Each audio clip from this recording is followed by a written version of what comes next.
এই মুহূর্তে সব থেকে বড় খবর, এবার বিধানসভা ভোটে তৃণমূলকে পেছন থেকে ছুরি মারার পরিকল্পনা করল বিজেপি। বিধানসভা ভোটের বিজেপির মাস্টার প্ল্যান রেডি।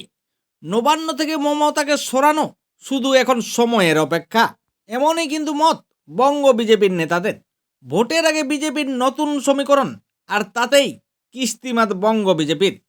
আগামী বিধানসভা ভোটে প্রায় 40টি আসনে সরাসরি লড়াইয়ে না নেমে বাকি 250টির বেশি আসনে সর্বশক্তি দিয়ে নামার ব্লুপ্রিন্ট তৈরি করেছে গেরুয়া শিবির। বঙ্গ বিজেপির দাবি, এই 40টি আসনের বেশিরভাগই সংখ্যালঘু অধ্যুষিত অঞ্চল, মুর্শিদাবাদ, মালদহ ও 2 চব্বিশ পরগনা। রাজ্যের সংখ্যালঘুরা গত কয়েকটি ভোটে একচেটিয়া তৃণমূলকে ভোট দিয়েছেন, তাই এই 40টি আসনে সরাসরি সংঘাতের রাস্তায় না নেমে ঘুরপথে তৃণমূলের ভোট ব্যাংকে ফাটল ধরাতে চাইছে বিজেপি। এইসব এলাকায় সরাসরি লড়াই নামলে ভোট ভাগ হবে, আর তাতে লাভ হবে শাসক দল তৃণমূল কংগ্রেসেরই। আর সেই কারণেই বিজেপির নতুন মাস্টার স্ট্রোক প্ল্যান রেডি।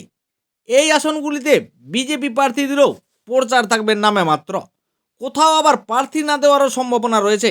বদলে তৃণমূল বিরোধী বাম, কংগ্রেস, আইএসএফ কিংবা আঞ্চলিক দল যে শক্তি তৃণমূলকে চাপে ফেলতে সক্ষম, তাদের প্রতি পরোক্ষ সমর্থনের সবুজ সংকেত দিয়েছে বিজেপি শীর্ষ নেতৃত্ব। এমনটাই কিন্তু বিজেপি সূত্রের খবর। রাজনৈতিক মহলের মতে এটি কার্যত নামহীন মহাজোট। এই 40টি আসন বাদ দিয়েই বাকি প্রায় 250টিরও বেশি আসনে মূল লড়াই হবে দ্বিমুখী, বিজেপি বনাম তৃণমূল কংগ্রেস। আর এই আসনগুলিতেই সর্বশক্তি ঢালতে চাইছে বিজেপি। এবার বিজেপির লক্ষ্য শুধু আসন বাড়ানো নয়, তৃণমূলের গড় ভাঙা।